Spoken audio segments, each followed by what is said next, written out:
His Divine Grace A.C. Bhaktivedanta Swami Prabhupada. The movement he started is now known to millions around the world, yet he himself remained in the background. Without personal ambition, he worked humbly to spread Krishna consciousness, devotional service to the Supreme Personality of Godhead. Yet his achievements and personal character did not go unnoticed. The world's leading scholars and religionists praised his unique contribution, and thousands grew to love him as their dearmost friend and well-wisher. In his memory, his disciples erected a stunning memorial in the hills of West Virginia, now visited by 500,000 people a year. In this and many other ways around the world, Srila Prabhupada is offered expressions of love by those whose lives he most deeply touched.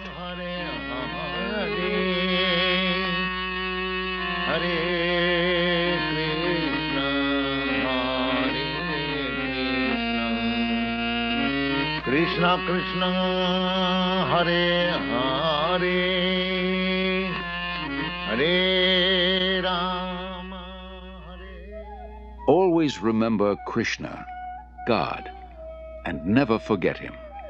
This was the goal of the rich spiritual culture that flourished in India for thousands of years. Even today, Lord Krishna is remembered and glorified through monumental achievements in architecture, art, drama, music, dance, and philosophy. Calcutta, 1896, the capital of India, the crown jewel of the British Empire, an elegant city of wide avenues and spacious parks. It is here that Aboy Charanaravinda Bhaktivedanta Swami is born. A pure devotee of Krishna from birth, Aboy Charan is raised in a well-to-do mercantile family. From infancy, he goes with his father to the Radha Krishna temple, and at age 4, the child spontaneously begins worshipping similar deities in his home. When Aboy Charan hears of Ratha Yatra, a traditional festival in honor of Lord Krishna, it further inspires his natural devotion. With his father's help, every year he holds his own small celebration, drawing the neighborhood children into the festivities. At age 8, Aboy Charan enters the nearby Mati Lal Seal School. After graduation, he attends Scottish Churches College, one of the most respected in Calcutta. At the time, Mahatma Gandhi is organizing his countrymen in a nationwide boycott of everything British. Gandhiism is surging through India, uniting her in a massive non-cooperation movement. Sensitive to British subjugation of India's culture and people, Aboy Charan becomes an early supporter of Gandhi's movement. But 1922 marks a turning point in Aboy Charan's life. He meets Srila Bhaktisiddhanta Saraswati Goswami, the greatest devotee of Krishna of his time. Srila Bhaktisiddhanta belongs to the disciplic succession of spiritual masters extending back to Lord Krishna himself. He convinces Aboy Charan that Krishna's spiritual message transcends India's dependent position. Nothing is more important. He requests Aboy Charan to spread Krishna consciousness in the Western world. Aboy Charan hears and is deeply impressed. By this time, Aboy Charan has a growing family. He moves to Allahabad and starts a successful pharmacy. All the while, his spiritual master's words remain implanted in his heart. In 1933, he becomes a disciple of Srila Bhaktisiddhanta, who comments, "He will do everything in due time."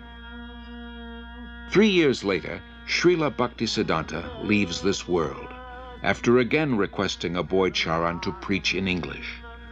Aboy Charan takes his words to heart and starts writing prodigiously. In 1944, he single-handedly begins publishing and distributing Back to Godhead, a fortnightly. The first issue addresses the crisis of war.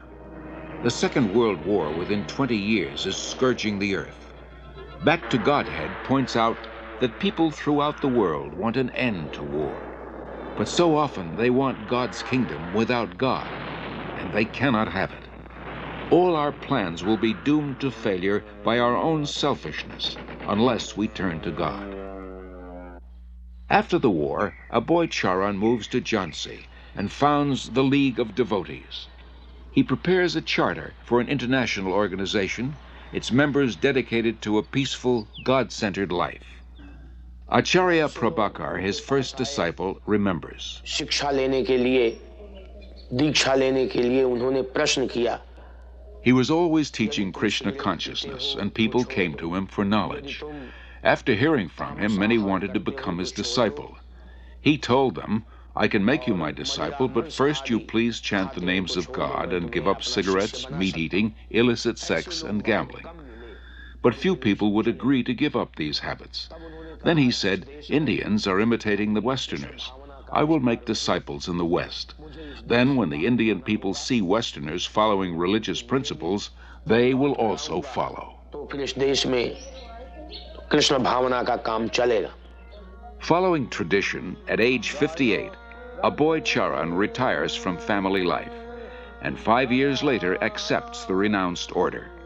He is now known as A.C. Bhaktivedanta Swami.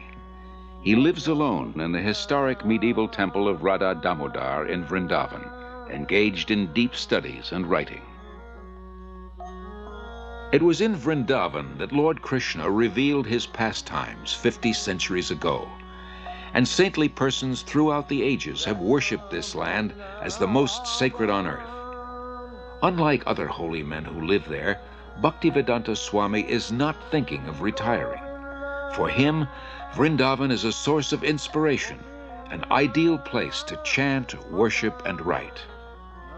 Here he begins work on his life's masterpiece, translation and commentary on the monumental devotional classic Srimad Bhagavatam. Bhaktivedanta Swami calls it a cultural presentation for the re-spiritualization of the entire human society. But often he leaves Vrindavan to print his magazine and books in nearby Delhi. Traveling takes time and tolerance, but Bhaktivedanta Swami accepts it as part of his spiritual mission to broadcast devotional service to Lord Krishna. He writes, Our leaders have carefully set aside the treasure house of India's spiritual asset, and they are imitating the Western material way of life. But people are more unhappy than ever before because of the exclusion of the most important part of life, the spiritual aspect. In Delhi, Bhaktivedanta Swami personally distributes copies of Back to Godhead, and with small donations, struggles to maintain the publication. He regularly sees Surendra Kumar Jain, a printer. It was somewhere in the month of February 1956 that I first met Prabhupada. He came to my press for getting the magazine printed, Back to Godhead. I found that it was not very easy for him to collect money. He would come to the press practically every day, and after the printing was done, he would do everything himself. But he was a dedicated person, a very committed person. And at the times when he was not in a position to pay the bills, I would ask him, why are you running this? Why don't you stop it? He would say, no, it is my mission. And one day, Surendra Kumar, you will see that I will succeed in my mission.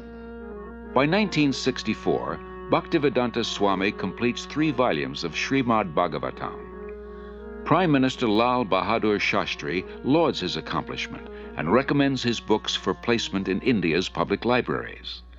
Sumati Morarji, chairman of the Scindia Steamship Company, gives contributions for printing Bhaktivedanta Swami's books and arranges for his passage to America. And he used to come every evening. And one day he said that he would like to go to America. I was surprised. I said, Swamiji, don't go there. You are too old to go, and it will be too cold for you. Still he insisted. So I said, all right. So I made arrangement for him to go by Jaladuta. On way, while he was passing through Suez, that day was Lord Krishna's birthday, and he gathered all the people on board the ship, all the crew members, officers, and recited some shlokas, and then some prasad was distributed to them and all that. Bhaktivedanta Swami, a lone mendicant, 70 years old, traveling halfway across the world. His only resources, the message he carries and his unflinching faith. The voyage on the Jaladuta proves a great trial. Bhaktivedanta Swami endures seasickness and then suffers severe chest pains. In 2 days, he has 2 heart attacks. If another comes, he thinks he will surely not survive. But gradually, he recovers. He writes, "I feel today better, but I am feeling separation from Vrindavan. I have no qualification, but I have taken up the risk just to carry out the order of my spiritual master." September 17th, 1965. The Jaladuta arrives in Boston Harbor. On board, Bhaktivedanta Swami writes, "My dear Lord Krishna, you are so kind upon this useless soul, but I do not know why you have brought me here. Most of the population here is absorbed in material life. How will I make them understand your message? I can simply repeat your words, and if you like, you can make my power of speaking suitable for their understanding. I have no devotion, nor do I have any knowledge, but I have strong faith in the holy name of Krishna. I have been designated as Bhaktivedanta, devotion with knowledge, and now, if you like, you can fulfill the real purport of Bhaktivedanta. Signed, the most unfortunate, insignificant beggar, A.C. Bhaktivedanta Swami." Bhaktivedanta Swami first stays in Butler, Pennsylvania, in the home of a friend's son, Gopal Agarwal, and his wife Sally. The Swami was a friend of my husband's father, Mr. Agarwal, in Agra, India. And he asked me to sponsor the Swami, and that's what I did. And that's why he came to our house in the middle of the night one night. He stayed with us for a month in Butler. And I learned, over the time, I learned to love him as I would a father-in-law. He was a very sensitive and kindly type of person. He was indeed one of the most unusual men I've ever known in my life. The Swami came with so few possessions. He came with the clothes he had on his back. He had a typewriter, and he had his books. And he had a bag of cereal. Imagine coming to a country on the other side of the world with so little, and yet he came with so much in himself. The Swami brought a pan with him in which he cooked his food, and in fact cooked our lunch too. Our little boy was only 6 months old when he came, and the Swami was there when Bridge first stood, and he laughed and laughed to see him stand up. When he laughed, he was just oceanic. He just seemed to take in the entire universe when he laughed, and he laughed a lot. I enjoyed my association for that 1 month with him about as much as I've enjoyed anything in my life. Although comfortable in Butler, Bhaktivedanta Swami thought the most important philosophy in the world, Krishna consciousness, should be spread in one of the most important cities in the world, New York. He moves to 100 West 72nd Street. 3 months later, his typewriter and tape recorder for translating are stolen. Bhaktivedanta Swami later said, "I came to America risking my life. I was physically unfit and at the fag end of my days. Sometimes I did not know where to live, nor was I used to the severe cold. Seemingly I was alone for 1 year, but I never felt alone. I always felt the presence of my spiritual master, so I did not lose my enthusiasm, despite all difficulties." Bhaktivedanta Swami arrived in America during a decade of discontent. There's widespread dissatisfaction with America's war in Vietnam, and with what some consider her racist, exploitative dealings at home and abroad. Disillusioned by the establishment, the youth create a counterculture of their own. Around the time Bhaktivedanta Swami came, waves of Americans are breaking away from the status quo, searching for an alternative. For a short time, Bhaktivedanta Swami lives in the Bowery in a loft given by a friend. Mukunda Goswami, who was attending his classes at this time, tells of their first meeting. He wore very thick glasses and had a big Sanskrit book spread out before him. His voice was very deep and resonant. He spoke with great authority, and the Sanskrit shlokas he spoke were very beautiful, very melodious. He was obviously a very distinguished scholar, and I became very curious, almost astonished as to how someone of his stature, he looked very much like an aristocrat, could be living and residing in the Bowery, the Skid Row of New York. And afterwards, I approached him to speak. I was standing, and he was sitting on his small dais, so he was looking up at me, and he had the look of a very happy, innocent young child. And I could see that he actually had all the time in the world for me. He wasn't short of time. I asked questions, he would answer. Then after some time, he moved to a somewhat better neighborhood on 2nd Avenue. We helped him rent a small storefront there, and he had an apartment in the back. And within a few weeks' time, this little storefront on 2nd Avenue, on the Lower East Side of New York, which was then populated by thousands of young hippies, had been transformed into a beautiful Krishna temple. Allen Ginsberg, I remember, began to come at that time. When he moved down the Lower East Side, I thought that was a stroke of brilliant social judgment, because traditionally, Swamis, yogis, Zen masters all moved uptown to the rich and were sponsored and funded by the rich, and you would find Krishnamurti living in elegant apartments on the Upper East Side, with drawing rooms and French furniture, and here was Bhaktivedanta, like in the depths of Calcutta, where the hippies were, and where the acid heads were, and the freaks, and the amphetamine heads, and the meth monsters. So it seemed like he was actually bringing some kind of ray of song and light to the right place, the lower depths where it was needed.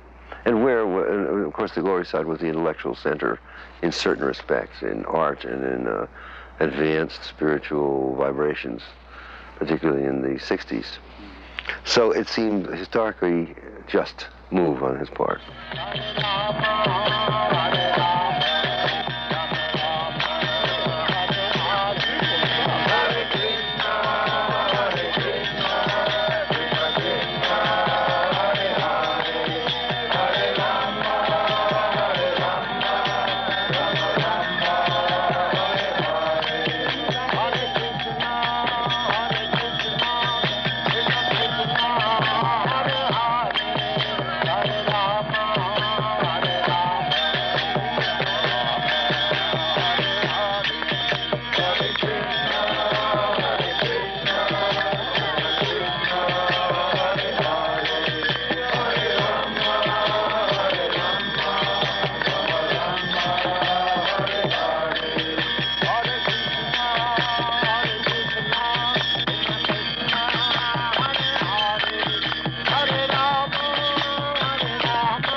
Told me about Love Celebration at Tompkins Square Park, which was last Thursday, or Thursday before last. And I knew I had been seeking a guru for a while. So Krishna sent me there, and I was there. And after meeting some of the initiates, I knew that the Swami really had to be into something. I came here in America in September 1965. I was wandering in the street, and some of the boys saw me, and gradually they came to me. My mission is to preach the philosophy of Lord Chaitanya, chanting Hare Krishna, Krishna Krishna, Hare Hare, Hare Rama, Rama Rama, Hare Hare. This transcendental vibration will cleanse the dirty things of the mind. It doesn't matter what he is. This transcendental vibration is equally appealing to everyone without any question of language, nationality, creed, or caste. Because it is coming forth from the depth of the soul.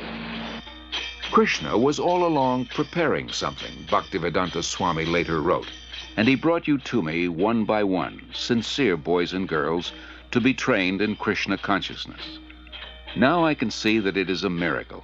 Otherwise, one old man with only a few books to sell for barely getting food, how could he survive? What to speak of introducing a God-conscious movement in a materialistic society? For Bhaktivedanta Swami, these are happy days. Singing and speaking with the vigor of a young man, he brings the Hare Krishna movement into the public eye by chanting in the parks, by distributing Back to Godhead magazine, by holding free Sunday love feasts. Many are attracted. His hopes for the future expand without limit. The Hare Krishna movement has taken root.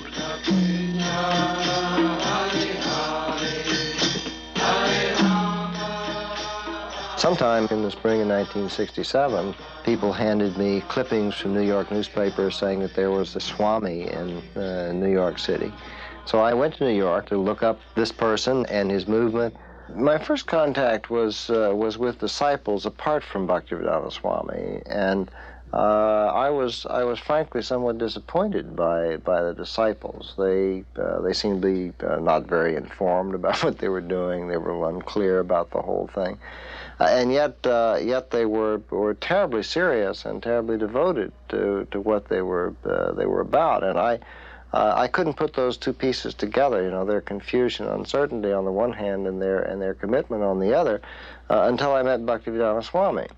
And as soon as I met him, which was after several visits to the temple, I realized that this was the person who really made the whole thing go. But the impressive thing about that was he was never himself in the center. He never said, you should do this because of me. He always said, you should do this, and I should do this because of Krishna.